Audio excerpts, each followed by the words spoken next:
पार्वती के वचन सुनकर और उनका प्रेम और विश्वास देखकर मुनि हृदय में बड़े प्रसन्न हुए। वे भवानी को सिर नवाकर चल दिए और हिमालय के पास पहुँचे।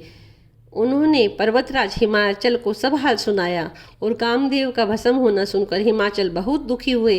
फिर मुनियों में रति के वरदान की बात कही। उसे सुनकर हिमवान ने बहुत ही सुख माना। शिवजी के प्रभाव को मन में विचार कर हिमाचल ने श्रेष्ठ मुनियों को आदरपूर्वक बुला लिया और उनसे शुभ दिन, शुभ नक्षत्र, शुभ घड़ी शोधवाकर वेद की विधि के अनुसार शीघ्र ही लगन निश्चय करवाकर लिख लिया।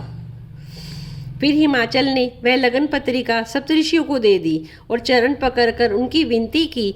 उन्होंने लगन जाकर वह लगन पत्रिका ब्रह्मा जी को दी। उसको पढ़ते समय उनके हृदय में प्रेम न समाता था। ब्रह्मा जी ने लगन पढ़कर सबको सुनाया। उसे सुनकर मुनि और देवताओं का सारा समाज हर्षित हो गया। आकाश से फूलों की वर्षा होने लगी, बाजे बजने लगे और दसों दिशाओं में मंगल कलश सजा दिए गए और सब देवता अपने भांति भांति के वाहन और विमान सजाने लगे।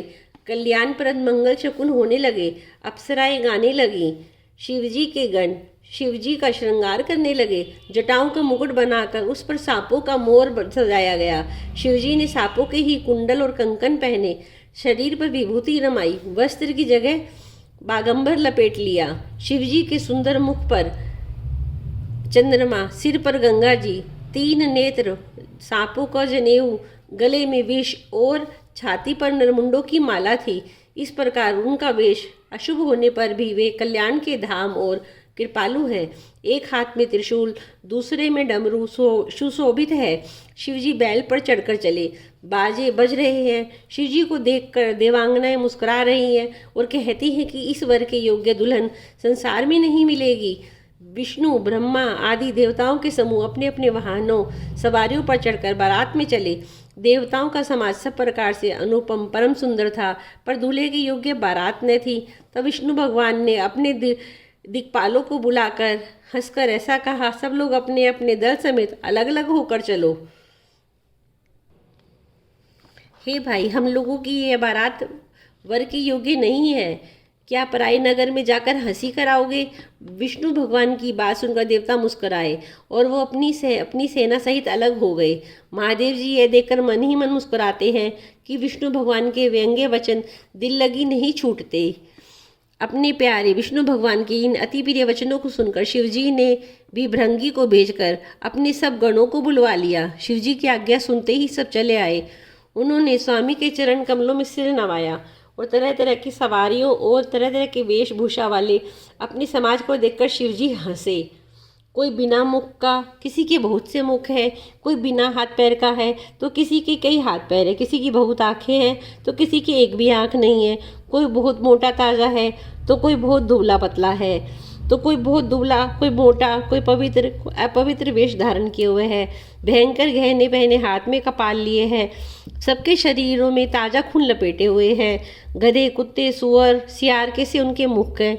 गणों के अनगिनत वेशों में कौन गिने। बहुत प्रकार के प्रेत, पिशाच, योगिनियों की जमाते हैं। उनका वर्णन करते नहीं बनता। भूत प्रेत नाचते और गाते हैं। वे बड़े मनमोजी हैं, देखने में बहुत ही बेढंगे जान पड़ते हैं और विचित्र ही ढंग से बोलते हैं।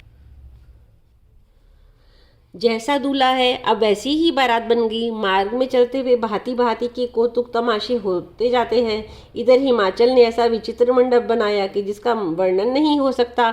जगत में जितने छोटे बड़े पर्वत थे जिनका वर्णन करके पार नहीं मिलता, जितने वन, समुद्र, नदियाँ और तालाब थे, हिमाचल ने सबको न्योता भेजा। वे सब अपनी इच्छा के अनुसार रूप धारण करने वाले सुंदर शरीर धारण कर सुंदर स्त्रियों और समाजों के साथ हिमाचल के घर गए। तभी स्नेह सहित मंगल गीत गाते हैं। हिमाचल ने पहले ही से बहुत से घर सजवा रखे थे। यथा योग्य उन स्थानों में सब लोग उतर गए। नगर की सुंदर शोभा देखकर ब्रह्मा जी की रचना चातुरी भी तुच्छ लगती थी। नगर की शोभा देखकर ब्रह्मा जी की निपुणता सचमुच तुच्छ लगती है। वन, बाग, कुएं, तालाब, नदियाँ सभी सुंदर है, उसका वर्णन कौन कर सकता है।